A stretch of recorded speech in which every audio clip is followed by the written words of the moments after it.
Hey, it's Marthea Fitz, the MSW coach, and I am going live to, hold on, pen in a comment. I'm going live. I hope you can hear me because I'm in like a public space, so I'm kind of whispering, but I'm going live to talk about when the time that I took the wrong job, and it was the job from the fiery pits below, and how I clearly ignored all of the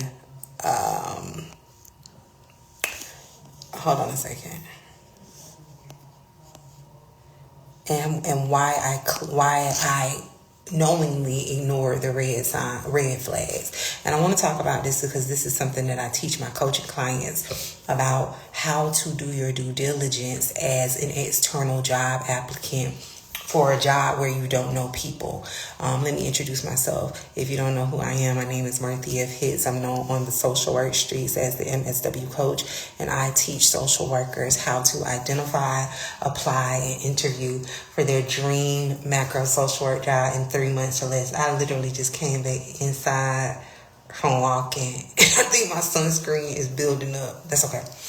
And so I teach social workers, MSW degree social workers, how to identify, apply, and interview for their dream macro social work job in 3 months or less. And so one of the things that I teach my coaching clients as a part of helping them to build career literacy is how to identify when they are identifying potential macro employers, how to identify potential red flags and even green flags, because what I know personally, and that's what I'm going to tell you about the time I took the wrong job and like how I learned to pay attention to the red flags.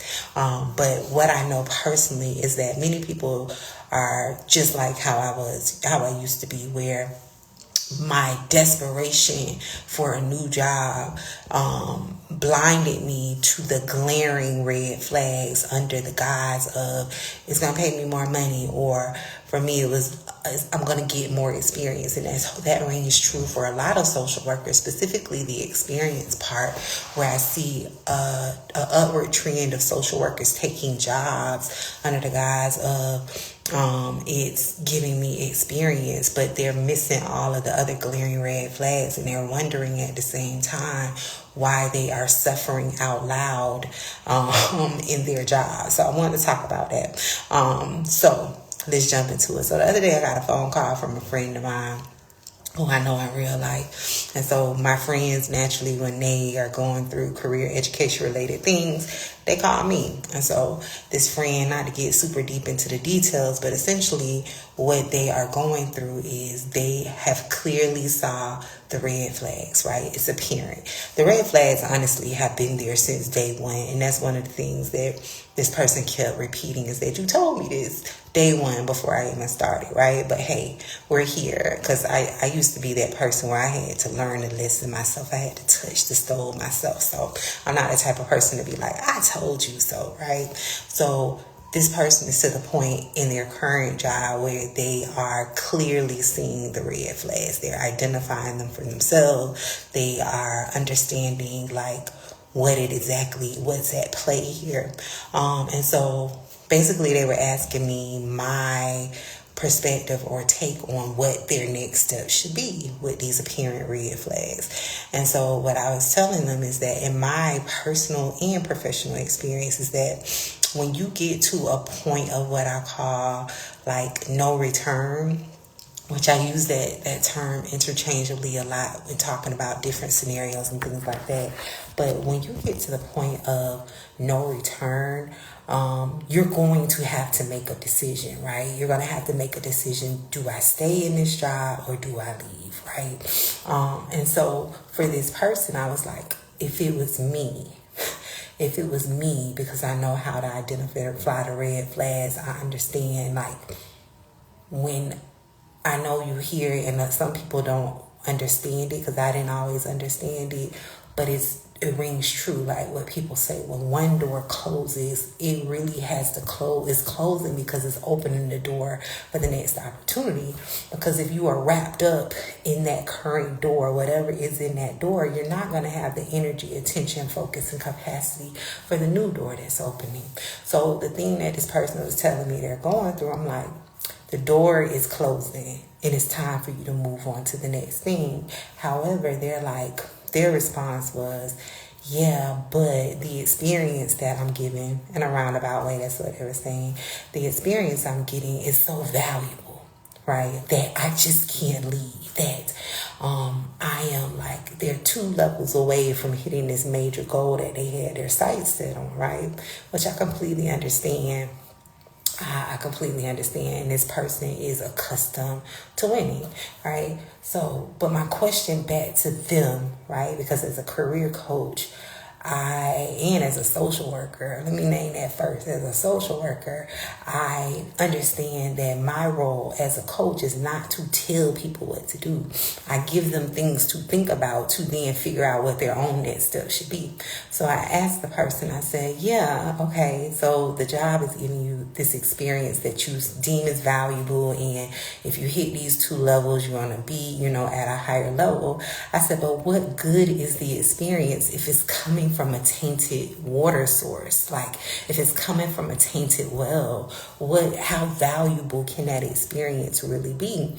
And the moment I asked that question, they just paused, and it was like, I never thought about that. They were like, I guess it's not, because they were naming about how unethical the place is operating, all of the different things that they're doing, like just running down a list of red flags. And I'm like, yeah, it may be valuable experience, but it will be valuable in experience in another better, like, integrity-based environment. You clearly are not in an environment that is that. So how valuable is the experience that you're getting? So in preparation for me to come on for this live, I thought about the fact, and I want to tell y'all the story about, because I want you to think about, are you missing the red flags under the guise of this is valuable experience, or this is the best that I can get? Because if you are, I want you to understand that, again, one door has to close in order for the next door to open. And so I thought about the time. I've told this story before on the podcast. I know I have, where this is when I worked in state government before becoming a social worker, and I had just a high school diploma. And I first started in the state government. I lived in the most economically segregated city in the nation, Tallahassee, Florida. Tallahassee is the capital of Florida. So their state government and universities and college higher education are the 2 biggest employers in the city, right? So, like, you were winning if you could get a state job there. However, I was new to the city. I'm originally from Palm Beach County. My family had relocated there like a few years before when I was in high school, and I didn't have any family there. I didn't have any social capital. I didn't have a network. I didn't have anyone to put a word in for me. And this was before privatization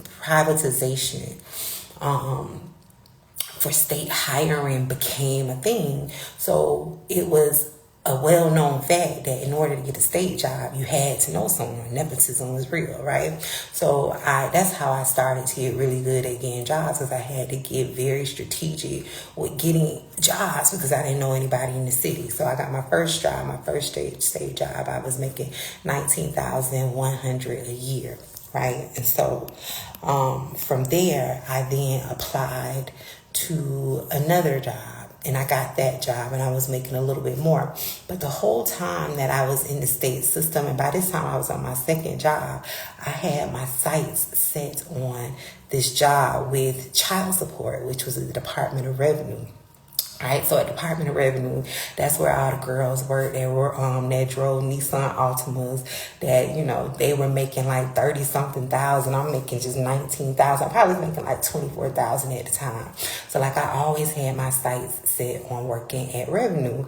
However, the jobs at Revenue, there were only 2 jobs that you really could get like as an entry point, as a pathway. It was either to work in the tax unit, right? And in order to do that, you had to pass like a math-based examination. I am a critical thinker. I'm an English girl. Like, I made a perfect score on my HSAT when the English comprehension part, when they had it in Florida. I can do math, but I don't enjoy math. So like that was out of like potential opportunities for jobs for me. And then the other job that they had that was fairly easy to get was working in the call center for child support, right? So it was my goal to get the job at child support because, again, the girls over there, they making money. For me, the person making $24,000, I think they probably weren't even making 30. They probably was making like 27, 29. That was a lot, right? That was a lot. I'm like, I want a job at child support. So I went that was my goal, was to get a job at Department of Revenue. I just wanted me a job at Department of Revenue. I could start making a little bit more money. So I would apply and I would apply and I would apply. I would take skills tests in state government. You have to take skills assessment, skills tests, right? They have to assess your basic knowledge. That's where they give you the math test, they give you the reading test, all of the things. So every time a job will open up at child support, I would apply and I would get denied. Like it was a few times where I got invited for a skills test, but I never progressed to an interview. Right? And so this went on for years. I think it probably went on for maybe like 2-3 years. Like, I was persistent because I'm like, this is the only way for me to make more money in like one fell swoop, which is the high school diploma. So fast forward, when the state began to outsource their human resources, Department of Revenue was slow to like be integrated into that new system. And so the moment it happened, this is also when I got really strategic in my career, like when I started looking at things beyond just job descriptions.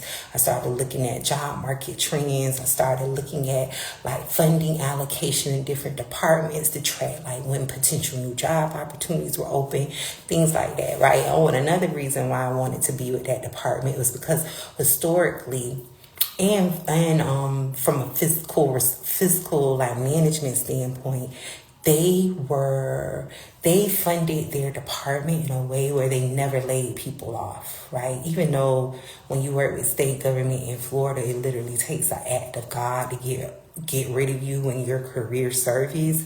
But that department specifically, they funded their department in a way where none of their staff ever had to get laid off. So that was another reason I had my sights set on getting a job at Department of Revenue, because it's like, I'm always have a job. That's when I thought I was going to be in state government the rest of my life. But anyway, so fast forward, they go into like privatizing the process. I'm going to get a job, because at that point they were mass hiring people.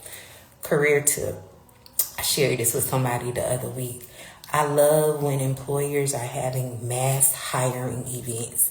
If you ever see something where they're saying, we're hiring a bunch of people, or we're having a job fair, that's a guaranteed job, and you should be in the line to put your hat in the ring, right? So they were doing mass hiring. I'm like, I'm going to get a job because they need a bunch of people. So I applied, got the skills test, took the interview, blew it out the water. They hired me. I'm making the money that the Ultima girl's making, right? But that was the worst job of my life. I always tell people that job ruined my life at the time. It ruined my life health-wise, emotionally.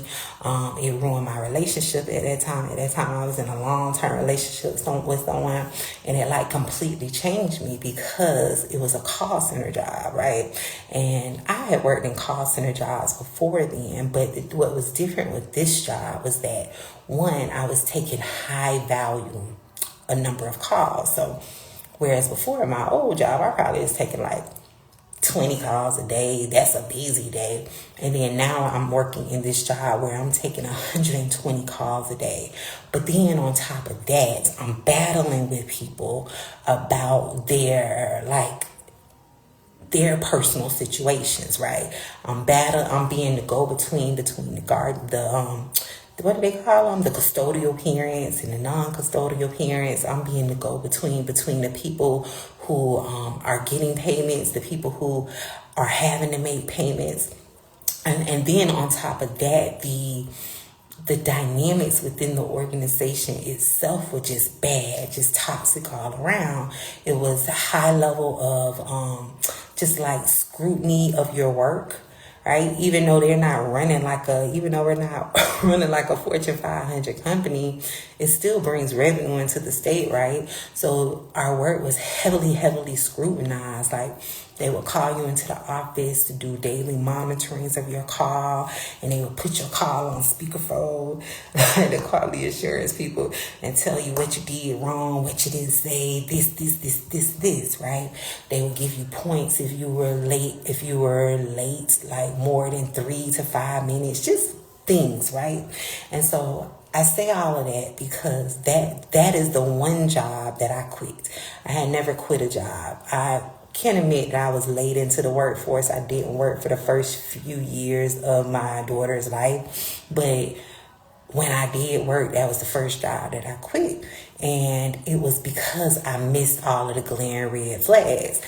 Number one glaring red flag that I missed was the fact that when I first started applying, I could never get a skills test or an interview. That was a red flag. That was a sign of redirection that, hey, Marthea, this ain't for you. Look at something else, right?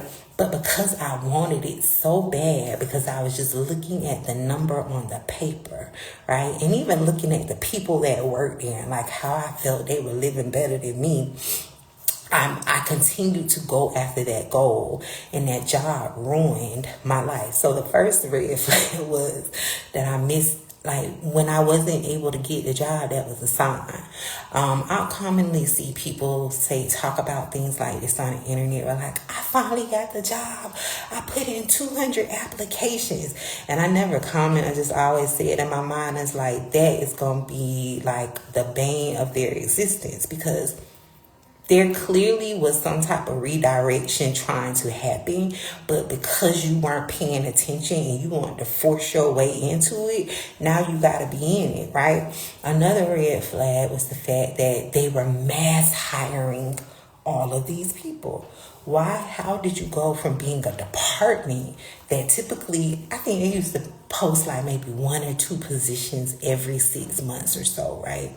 How do you go from a department that posts 1 or 2 positions every 6 months or so to now you're doing mass hiring where you're hiring hundreds of people? Yes, true, they were going through a restructuring where they were going from a much smaller call center to this much larger call center. But strategically, what I should have paid attention to was the fact that they are going from a smaller scale operation to a operation that's like 5 times the size of what they had historically been. That means that there is clearly an increase in the work, right?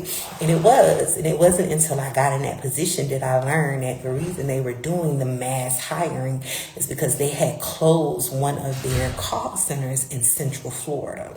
So what that mean was, before I started working there, the calls would be split, would be distributed. So think about these calls like cases, because it essentially was. I just was on the phone with them, right? Before, the calls would be split between 2 service centers, call centers. And so when they hired me, they were phasing out that call center and making them all come into this one center. So what that looked like was, before the centers were merged together, or one was eliminated rather, I think they said on average they would maybe get like 40 calls a day. So it went from 40 calls a day to 120 plus a day. It would be so bad that even with the hundreds and hundreds of operators, we were called revenue specialists, even with the hundreds and hundreds of revenue specialists on the floor at one time, the phone queue, that's where people are like on hold waiting to get to us, stayed at maxed out numbers, right? Where people would call and they would get a business signal. So I'm sharing that to say, like, that was the second red flag that I missed in my attempt to, I want to make more money. I want to work at revenue. I want me an Ultima, right? This one, Ultimas was the thing, right? And so that was the second red flag. The third red flag, I would say, was once I was in the position also.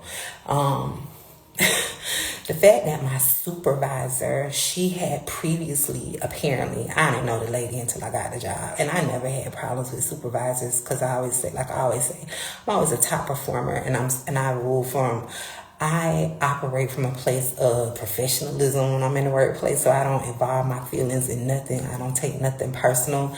I'm here to take a job. I'm super business minded, but hey.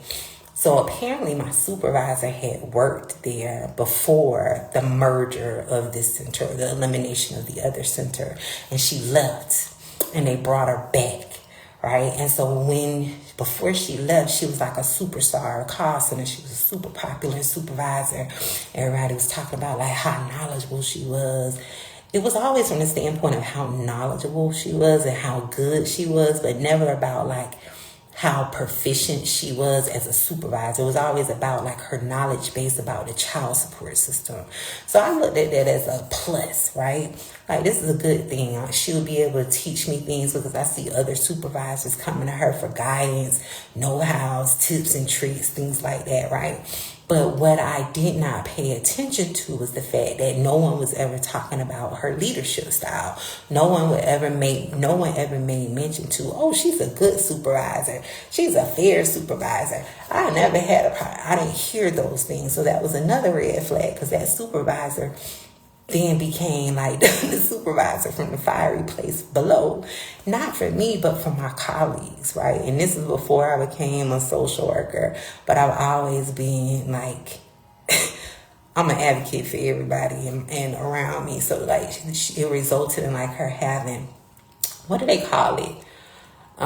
Compliance complaints, or like ethical complaints, I'm gonna call it that, like ethical complaints made against her by my colleagues on my team, because she also supervised the Spanish speaking team, and she was just treating them horrible, so much so that somebody put me down as a witness on one of the cases, and I had to go in and talk about like what I witnessed and what I've seen and things like that.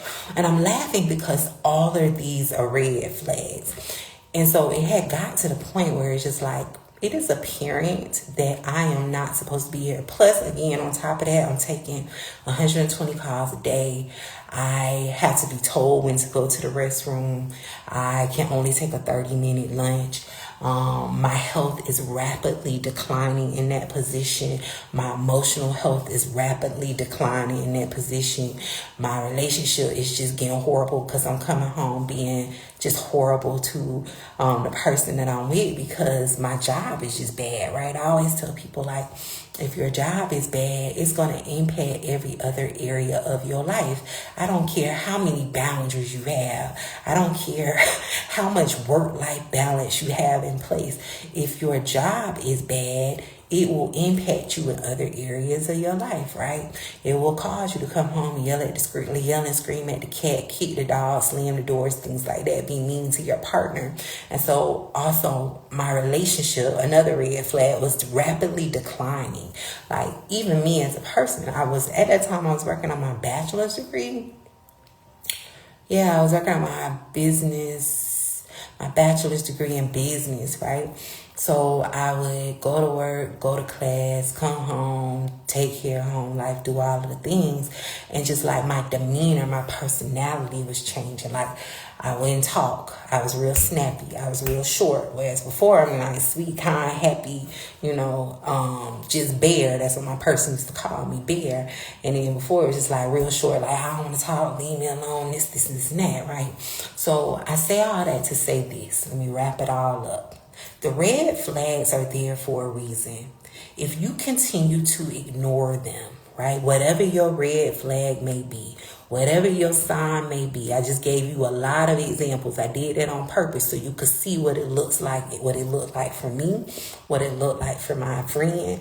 Like, and even with the friend I told you about, I've heard that from a social worker where they were working with an organization and they were staying there for years under the guise of getting experience, under the guise of this will look good on my resume. But the organization was doing unethical practices. So much so, she said she quit like the week before, and then the week after, like, the authorities came in because they were being investigated. Like, it was a whole thing. And so I was talking to her about red flags. So I share that with you to say, make certain that you are constantly assessing for red flags.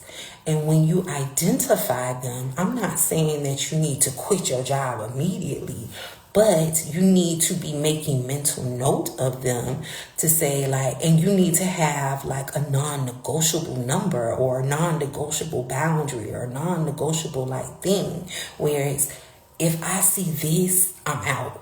Like, for me now, if I see a supervisor mistreating my coworker or colleague, I'm out. If I see them like doing a lot of changes in the organizations that are like unexplainable and you can't really justify them, you don't have open communication with us about what's going on, because I worked in organizations that went through reorgs before, and they tell you this is what we're working on, these are our objectives that we're hoping to achieve, right? But I've worked also in a place where they did things like that and they don't communicate it to you. That is a red flag that I would pay attention to, because that means the likelihood that your position will come up and like be in question, right? So I want you to start paying attention to the red flags, but over and beyond that, I want you to have a non-negotiable point, right? How long will you stay, right? And if you decide to leave, have a backup plan, have a day, have a time when you're going to leave. I see a lot of social workers that I work with, and just social workers who are considering working with me, who have stayed way too long in their jobs. Way too long. And then I've also talked to a lot of social workers who have stayed way too long in their jobs, and it has damaged them personally. Right? It's either damaged them professionally, where they stayed too long in an entry-level job or like the same level of job, and now they've been a social worker for 15, 20, 25 years, and they're having a hard time like advancing their career on their own. This is them not working with me, okay? But then I also see it where people personally have damaged themselves, so much so where they are on permanent burnout leave. Like, another thing that I always talk to my coaching clients about is like, before they start working with me and they're telling me about their work environments. And again, not every person that I work with is coming from a bad work environment. A lot of my coaching clients love their jobs. They just are ready to do a more aligned work. But every now and again, I get someone who has a situation where their job is just not the best. Right? One of the things I always tell them is, don't stay so long that you lose yourself in the process, because there's a lot of social workers, and I don't think enough people talk about that are on permanent burnout leave. Do you know what that means? Like, permanent, meaning they are not going back to work indefinitely, not just to that job, but to any job, because they are having to like nurse themselves back to health, be it emotionally, mentally, physically, right? That is, if you really sit down and think about the magnitude of that, all of that because of one job that probably wasn't even like what you wanted to do. It was something you settled for, and you took that job for like, let's say a year under the guise of getting experience, and now you can't work for the rest of your lifetime or for the rest of the time that you plan to work. That is a huge trade-off, right? And so for some people, a lot of people stay in the positions because they're like, again, it gives me experience, whatever. But then also a lot of people stay in jobs because of fear of change, right? Fear of sunk costs. I paid for this licensure. I'm here, blah, blah, blah, blah, blah. Right? But again, the question that I'll leave you with is the same question I asked my friend was, what good is the experience? What good is the thing if it's coming from a tainted source? What good is the money if you can't use it, if you burned out? Right? What good is the money if you can't leave your house because you spend it every day off trying to recover from the work week? Right? And so I just thought about it too. One of my coaching clients, Julia, she was like in a serious state when she began working with me as well. She was going to the hospital on a weekly basis from the stress of her case management job. She's now been in her macro job for, I think, going on 3 years. Well, she has gotten the second one now. I think she's been in her macro jobs for like 3 years at this point, and she hasn't been back in the hospital at all. And I remember she talked about it on a podcast episode with me. That's not a coincidence. That's because she's now working a job that doesn't stress her out to the max. Like, she talked about the fact how she would be on call 24/7, and she would be constantly like getting calls in the middle of the night. Her physical health had rapidly declined, where she was going to the hospital actually multiple times of the week. So again, what good is the experience? What good is the money if you ain't gonna be able to enjoy it? Now she goes out to eat multiple times a week with friends. She has a social life that she posts about nonstop on her Instagram page. When she was in case management, she wasn't doing none of that because she was in the emergency room trying to recover from the work week, right? So I just want to say, pay attention to the signs. Like me with that child support job, it took me years to get myself back.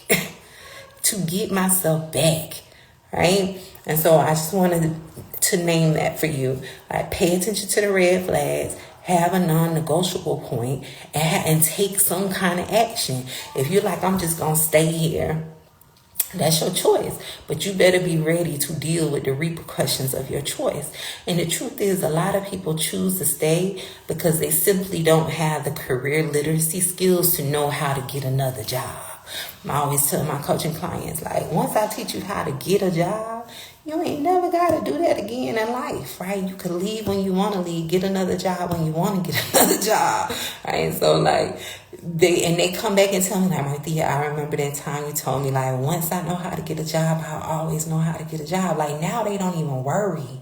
If they see a red flag, they just go to their computer and start applying to something else. Like, it's no panic. It's no, oh, I'm going to have to stay. It's none of that. So I encourage you to really pay attention to the red flags.